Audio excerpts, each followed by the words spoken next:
Hello there. This is Miss Higgy again, coming at you this week with a really heavy heart. This has been a really trying week on many fronts, personally, and of course, what's all happening in the news.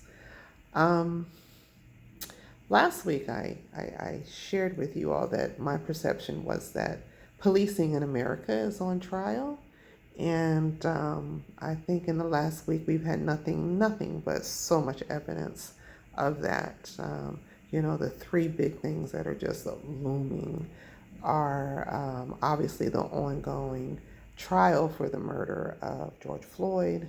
And now in the same state, just down the street, I'm told, we have the murder of a young man, 20 years old, killed by a white cop who wants us to believe that she confused her gun with her taser. And of course, although it happened in December, it's hitting the news now because Army Lieutenant Caron Nazario is suing the state of Virginia for him being profiled as a black man in uniform. So all of this is involving policing, and it's just so much. My heart is heavy. So the things that I want to talk about first, obviously, is with Derek Chauvin, the cop who's on trial for the murder of George Floyd, and Derek Chauvin, I find it fascinating the silence of the unions who are not coming to his defense at all. And I mean, police unions come to the defense of cops for all kinds of crazy things. Like, don't believe your lying eyes, believe what we're going to tell you. And, please believe that policing is fair and that we are colorblind. Racial profiling is a thing of your imagination. Cops aren't saying, the unions aren't saying anything about Derek Chauvin because I think they too know that policing is on trial. And this case could be the case that makes the strongest argument ever for police reform. So this is not what they want for the test case. Now, rumor has it that they're funding his defense. I don't know if that's true. I wouldn't put it past them, but they're not coming out front saying anything for this guy. Also, it's fascinating is the people who are, testifying against him. There is nobody's coming up in his defense. So we've got EMTs, we've got the medical examiners, we've got people who just traditionally would, go along with the game because, they're all a part of the same scene, but not this time. No, this is so egregious that no one's coming to his defense because I think, too, one, everybody knows what's really at stake here. It's about more than Derek Chauvin. It's about police being on trial. It's about American policies being on trial. It's about the morality of America being on trial. So people want to distance themselves from it. And then while they're trying to squash this and make you think, don't pay too much attention to this. And, we're all, we're coming out against it. Here's this woman who just blows the lid off of everything by shooting a young black man just down the street, from what I'm told, 20 years old, father of one, the rumor has it, over a hang tag on his rearview mirror, which was the cause for the original stop. Or some people say, some reports are saying that it had something to do with his tag looking like it had expired or something. But this is a 20-year-old kid, right? Driving a car. Any excuse to stop them will do, as long as it's a black person. And, it gives us cause to run do a background check and then pray that there's some reason that we can harass you today. And that's what this woman did. And, here's a young man who's dead, 20 years old.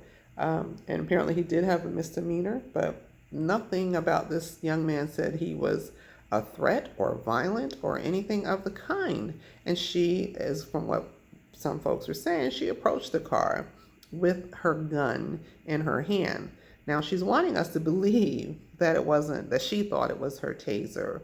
And what I heard this morning on Joe Madison is that a Glock weighs 32 ounces and a taser weighs 8 ounces. I think we kind of know the difference. This woman had 26 years of service. She would know the difference. And, apparently just the way they carry them on their hip, if you carry your gun on your dominant side. So if you're, a right-handed person, that's where your gun is. So this is just incredible. What's also incredible is that her, like Derek Chauvin, we're training new officers. She had a rookie in the car with her when she did this, and we know that there are 2 rookies involved in this situation with Derek Chauvin. And these police departments need to be held accountable. When we think about what's wrong with policing and why it goes on from one generation to the next generation, well, if we've got the crappy cops out here training cops how to be crappy, well, of course, how's it going to stop? So I find that very striking that both of these people, both senior officers, were out there training folks. I don't know what her record is, but Derek Chauvin has as much as 21 civilian complaints against him. So why is he training anybody on how to be a good cop? Why isn't he terminated? So we can't just keep saying that, there are good cops and there are bad cops. Everybody knows who the bad cops are. And, if you're tolerant of them, then you're complicit in whatever it is that they do. So it's just a horrible thing. And I hope these young rookies will sue the municipalities and the states who subjected them, put them in harm's way. I think I said that last week too. And then the last one that I want to talk about is the situation with Caron Nazario.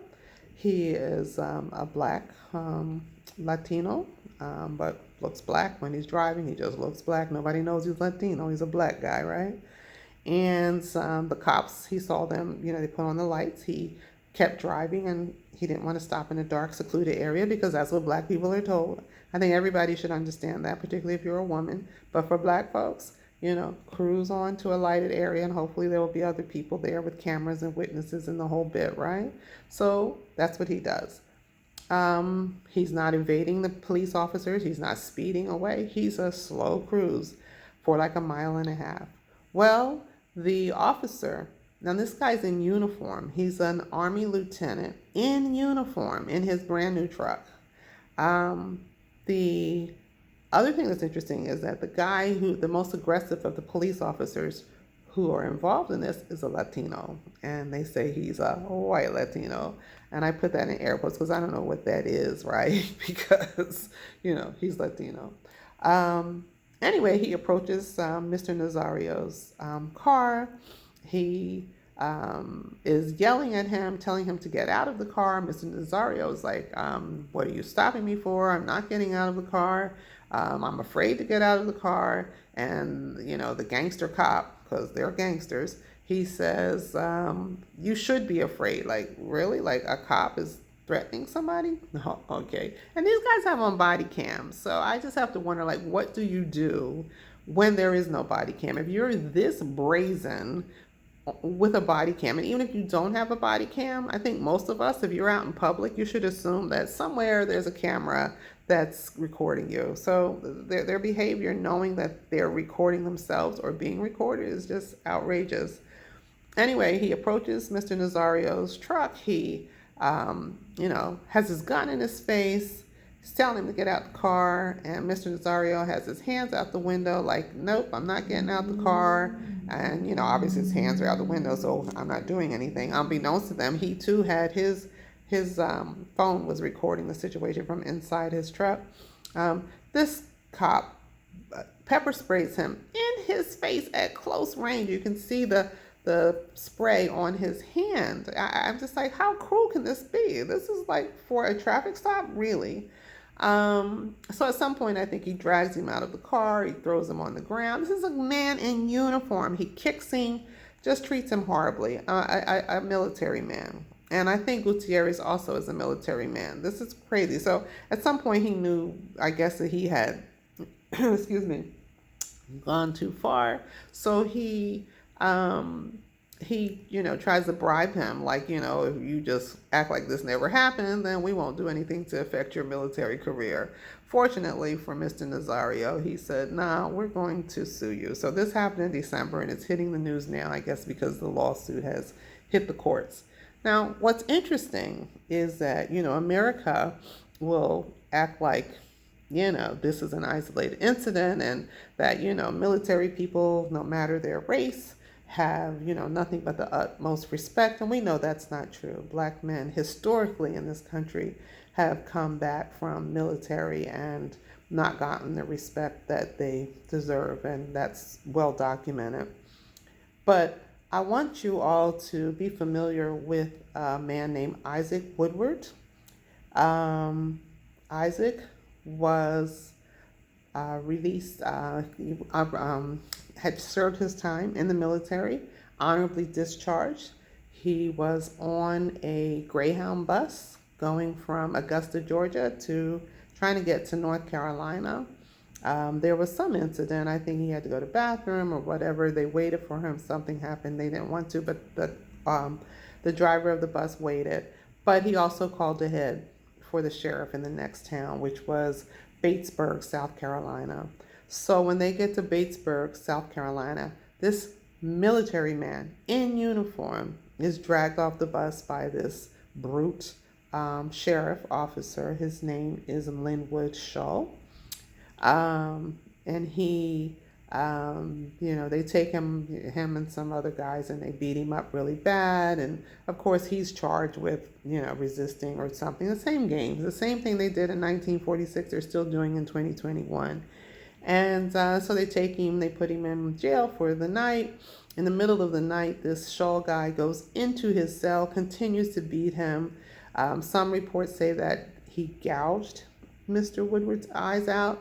Other reports say that he was beat about the eyes with billy clubs, and just horrible. So at the end of the day, here's this young man, 27 years old, military, in his uniform, coming home, going to try to get to his family and a fiance. It's horrible. And now he's blinded. And I bring that up to say that 1946, 2021, same situation. Black man in uniform brutalized by cops. So this Shaw guy goes on trial. And of course he has a jury, an all-white jury. It's in South Carolina, and he's found not guilty. So here we are. And I think all of this is important to say that, right now we've got a situation here where, there's a reckoning happening on race, and America, trust me, is eager to change the topic, and we must not let them change the topic. But more importantly, we must not let them take the focus off of what's happening to Black Americans. We're hearing a lot lately about what's happening, the discrimination and racism against Asian Americans, and yes, that is crucial. But we must not stop talking about what's happening to Black Americans, because, what happens to, it's an isolated incident that's happening right now. I mean, discrimination is discrimination, and it's horrible by any counts, but let's not cloud the issue. Those who get the brunt of discrimination and racism and acts of violence exacted toward us in this country are Black people. And it is because there's an unfinished conversation about racism and the relationship and the experiences between Blacks and whites that we still have all these issues going on with, gay people, Asian people, other groups who enjoy the civil rights that Black Americans have fought for. So I'm just saying, keep the conversation going on race. But don't put Black people on the back burner, because we are hurting a lot, and our voice needs to be heard. Not that it's a competition, but it's important. So I hope that, next week there will be something good to say. I don't know. We have to pray for a good verdict out of the Derek Chauvin trial. I'm not sure how that's going to go. We'll see. Like I was saying earlier, there are precedents to be set. And the one precedent that they don't want to, the thing that's normal about the Derek Chauvin trial is that they are not letting in his history of violence. Apparently, he has at least 21 civilian complaints that have not been allowed into trial here. And there's a reason for that. We have to fight for the end for qualified immunity for cops and prosecutors. We are all held accountable for what we do on our jobs, and cops and prosecutors need to be held accountable for what they do on their jobs too. And we do need police reform. Policing is on trial, and America is on trial. The morality of America is on trial, not just with Derek Chauvin, but with all of what we're seeing happening with the Asians, as well as with what's happening with, Black folks, because here we go again. Another young, innocent Black man is dead for no reason. And, my heart is really heavy about it. So keep your head up, look out for each other, and let's pray for better news next week. Have a good one. Be safe.